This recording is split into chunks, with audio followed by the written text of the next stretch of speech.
Iron Man was incredibly hot. Maybe one of the best Iron Mans I've watched recently. But I feel like they had just a bunch of heat in this match, and like the crowd was super into it. And like even I feel like JR was like on one for this. He was like really excited for this. I think he was. Yeah, he did fine. Yeah. These two are just like so on their game. At all. Like it's crazy how many AEW matches I feel like really like that involve these two because they're just so good, and having them together is always like it's always money. Pac like killing him with the chair, like he didn't hit him like normal, stabbed as him. if it was like a sledgehammer. Yeah, like he just spiked him in the head with it. That shooting star through the table. Oh, on the floor beautiful! Just nuts. That table broke so fucking crazy. Yeah, that was awesome. The whole match. I mean, even it went down to sudden death where they had Omega end up winning. It was just a really good sudden death too. It was just a really, really well done match. Really put it all out there. I mean, Omega going into this 2020, it was like a lot of people were like, "Oh, Omega's like not." I mean, even we said it. We're like, Omega really isn't trying. He's not like, you know what I mean. Like, they haven't been putting him in the spot really to exactly like be that guy. Hangman Omega matches have been really good all year this year so far.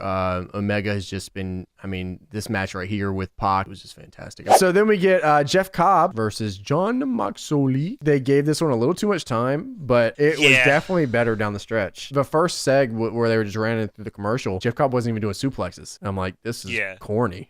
Like, I don't want to. Yeah. I thought it was funny that Taz was on commentary for this because like I feel like people compare Jeff Cobb to Taz. So like, that's Taz loved it. He said, "Oh man, he does some suplexes. Now let me tell you how this works."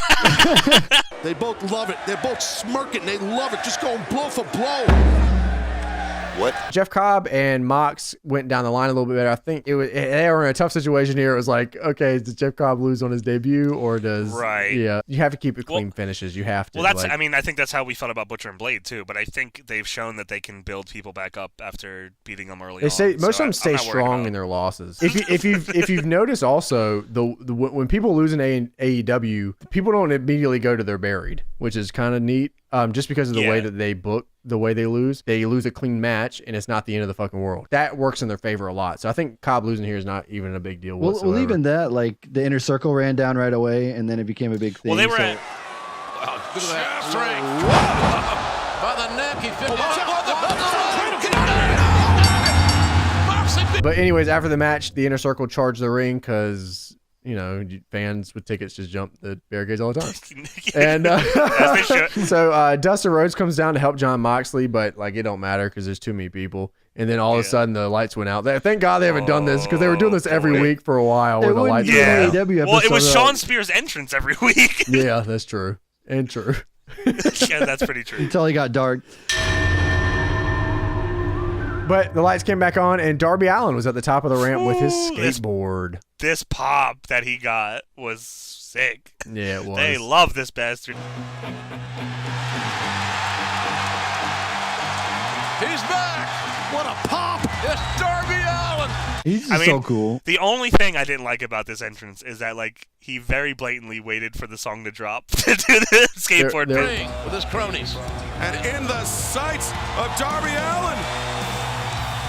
It looks sweet, but it's like, damn, there's no dude, urgency. Yeah. Yeah, like go save your boy. What the fuck? Your buddies are getting beat up in the ring. And he's out here. I gotta make my entrance. Dude, I love this skateboard offense stuff. Like Hager goes for the fucking low blow knee and he blocks it with the skateboard. Yeah, that shit was awesome. And then he double stomped it onto Sammy. But yeah, this was cool. I mean, I don't think it was the best thing by any means, but like I said, after the first seg, it was cool. And the numbers just caught up with them. Just 4-on-1. That's got 4-on-1, man.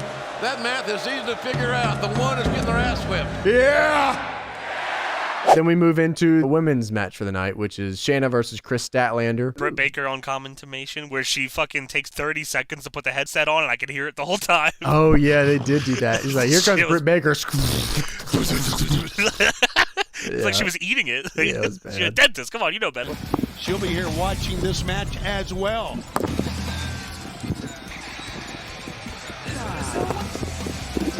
Well, she brought that cup of coffee over for Tony Schiavone. And the cup said Tony, Toney. Is your face on a cup of coffee?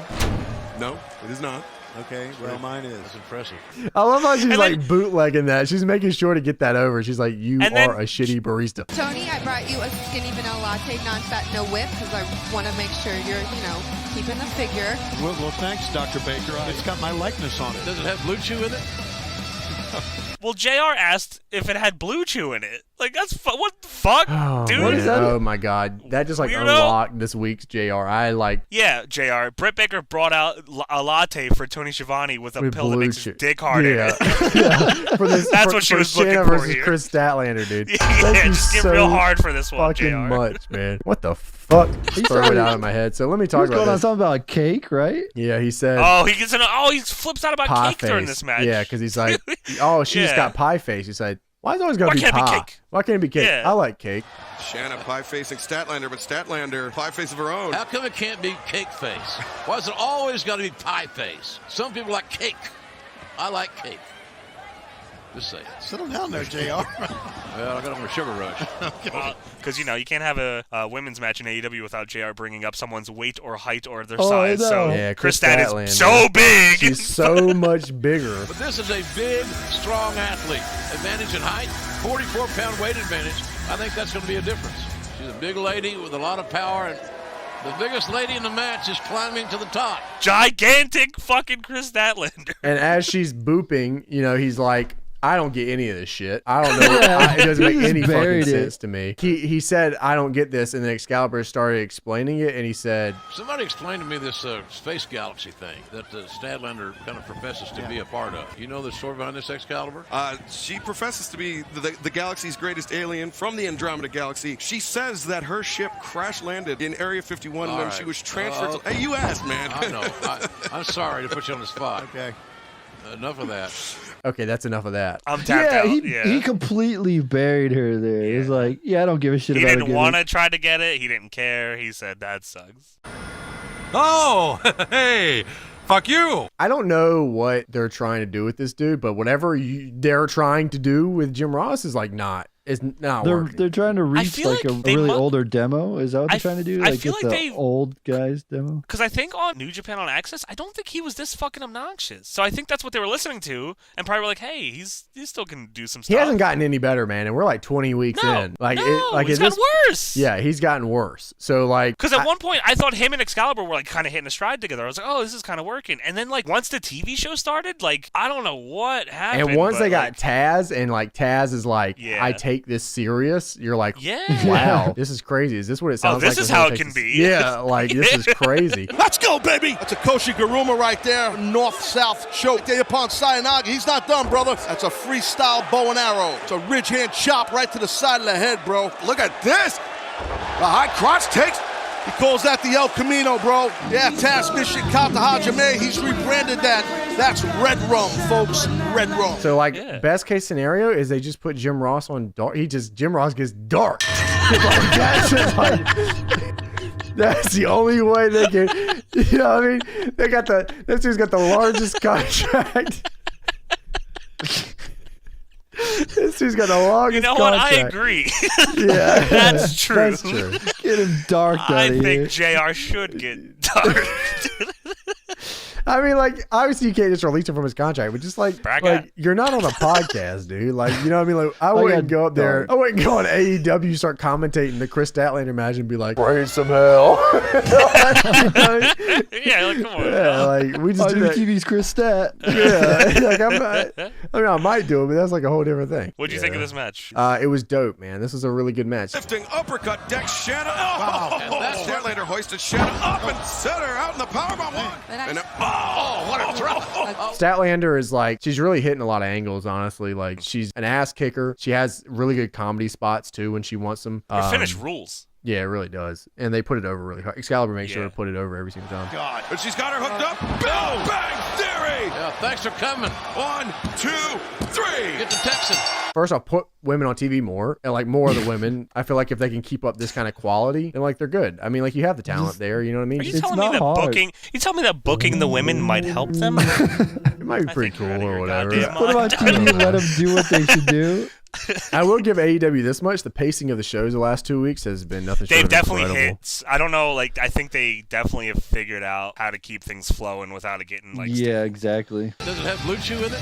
I like cake. There's my man right here. That's my guy. That's tough. This match has been brewing in the vault, man. It's been chilling in the pie, in the pot for a long time. MJF and Cody decided that I am going to get a neck tattoo. Not only is he going to get a neck tattoo, he's going to get a colored neck tattoo, and one that is the size of the on the entirety side of his neck. neck, Like, and it's touching like his a tattoo face. that looks like it should go in the front. It's on like just the side of his neck. It's like a big tattoo. And American colors, dude. American flag Yeah, I mean, colors. I don't like. I'm not a fucking tattoo expert. I don't know shit about shit, but like, you can kind of see that like The one whoever image did this kind of got lost with some of these stars. Like, Brandy said she hates it. Did she really? Yes, she said she What doesn't did she like say? it. She said that she didn't like it, and that Cody is his own man, and he's gonna do what he's gonna do. Bobble-headed, ugly ass. I feel like he lost a bet to the elite. Well, what did you guys say? He said it was so corny. It was like, oh, he put it because he's putting he just show he put his neck on the line for this business. oh my god, That was this Brian company. Pillman Jr. that said it. that sounds like a Johnny Gargano. You know what? I'm promo. sick of juniors talking. Too many juniors Yeah, out we're here done with saying a all bunch the of shit. Shut up, Junior. I think. The only thing you can do after this is he like be a wrestler or a mumble rapper. That's about it. Holy moly, walk up in it slowly. It's the one and only, yep, the big homie. His AEW fit's pretty crazy. So he's got like, and then he comes out with a big neck tattoo and the scar above his eye. The band. It looked fake, is what it was. It Yeah, looked like, a this is like a sticker. temp tattoo. Mhm. Yeah. He's gonna So, get the yes. Pixar lamp. So yes, so far. He gets a Mike Wazowski on his neck. He's got to get Brandy on his neck like Undertaker had Sarah. Oh, yeah, that's true. And then DDP's gonna try to fuck his wife. Go, Brandy, go. Go, Brandy, go. Who do you think out of the Nightmare family like told Cody that was a good idea? Brandon Cutler. Is he? How do you think DDP reacted Mel's to it? like, this is a great bro. idea. And then the main event, for the first time ever in AEW, a steel cage match where they showed They off had a the hype steel video cage. for this too. There was one thing that was going to set this apart for me. You know, the cage design is cool. The match is cool. They had their own cage lowering music. And that set the fucking And the bar for smoke. me, baby. And the I was smoke. fired the fuck up. Yeah, they're going crazy. Well, there you see it, folks. 6 tons to determine a winner. A winner is determined in the AEW rules by pinfall or submission, as it should have been all along. They I put was it the ready. entire time through the commercial for 4 straight minutes. The audience had to listen to the cage lowering music. But the cage was dope. The way it Really was cool. It made it a lot more brutal because Cody was just getting caught between the cage and the ring the whole time. And it also awesome. it was cool too because you couldn't escape. Like you could just leave, but you Thank don't win God, that way. dude. In video games, it's fun, but like in real life, it doesn't make any goddamn sense. Yeah, why it doesn't. being whoever's the biggest pussy can win. Like what? Why? Wardlow comes out. He's got his music. Wardlow. Dude, this shit's awesome. And then, then it hits it. And it's I like, thought when I first heard it, I thought it was gonna be like the Heidenreich theme. yeah.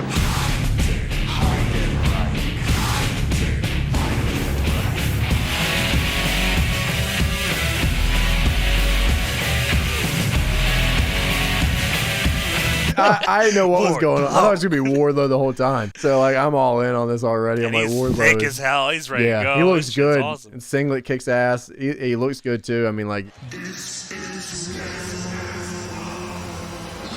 Introducing first, being accompanied to the ring by MJF. Cody gets busted open about 35 seconds into this one. Fuck yeah. I was like, let's get it. Yeah, I was like, I'm already into this. Like anytime Cody starts gigging, I'm like, this rules. He was incredible in this match. I mean, he did. Yeah.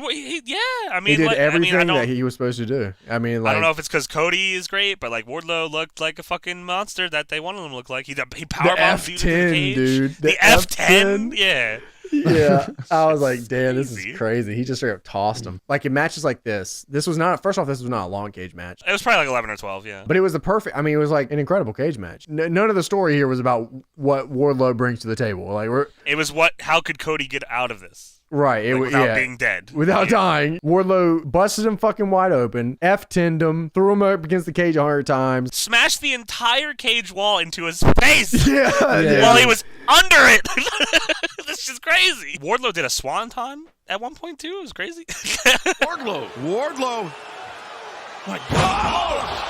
MJF gave Wardlow the ring, but then like Wardlow got low blowed by Cody, and Cody hit him with the fucking John. This was a face and heel match, and it was perfectly told, and it didn't go long, and it did exactly what they wanted it to do. I don't know what else anyone would have wanted from this. So Cody hits the Crossroads, Wardlow kicks out, which is like a big deal.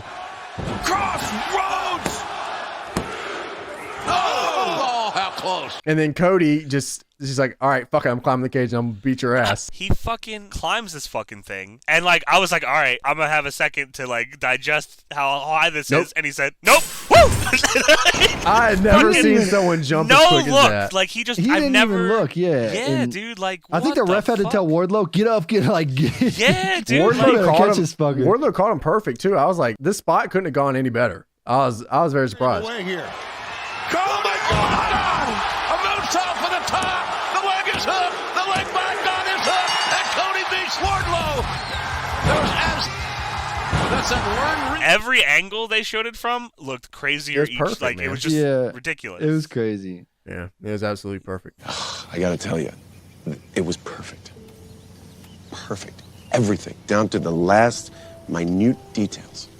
It's not about pie cake face. during this match. Yeah, because he's like, oh, she's got pie face. He's like, why is it always gotta be pie? Cake? Why can't it be cake? Yeah. I like cake. Pie face of her own. How come it can't be cake face? Why is it always got to be pie face? Some people like cake. I like cake. Just say it. Settle down there, JR. Well, I got on a sugar rush. Okay.